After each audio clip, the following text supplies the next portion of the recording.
bahay ko? Ba't ba kasi parang-harang ka dito? Huwag niyo po saktan si Kuya. Lolo, bakit po? Tumahimik ka, yung tawagin lolo. Di kita apo, di ko kayo kadugo. Oh, Chong, saglit lang. Saglit lang. Dito ko muna, anak. Chong, ano ba yung na yan? Bakit niyo po sinasaktan yung mga anak ko? Tama naman pala yung sinasabi ni JC eh. Ito ka, anak.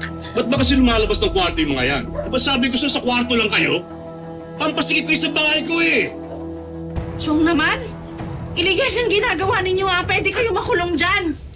Ah! Ikaw pa may ganang magbanta, Joan? Kung ganun, lumayas kayo! Nay, Akala mo hindi makakarating sa akin?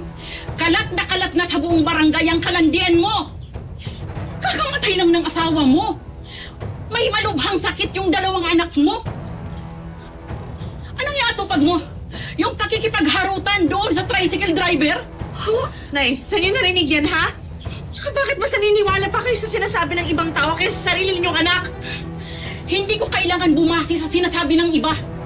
Kaya kong patunayan na haliparot ka, Joan! Hindi ka nahihiya! Pinapakain mo sa mga anak mo galing sa paghimas mo sa katawan ng lalaki! Tama na, sumusobra na kayo. Kaya nga magkanya-kanya na tayo! Dapat nga umalis na kayo eh. Pampasikip talaga kayo dito. Eh, hayaan ninyo. Pag ako nagkapera, naalis kami agad ng mga anak ko dito. Tsaka, Nay, bakit ka ganyan? Ha? Anong klaseng ina ka? Mas kinakampihan mo pa yung lalaking yan kaysa sa tunay mong anak at sa mga apo ninyo. Lumayas na kayo dito! Sige ngayon na, malis na kayo. Mag-intay pa ng pera, malis na kayo. Lumayas na kayo!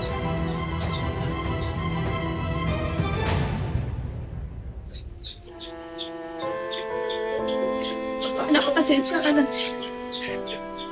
Na siguro dahil nga asawa, kakampihan talaga. Ang nalungkot lang ako kasi ganun pala siya, ang nanay ko na kaya pala niya kaming itakwil bilang anak.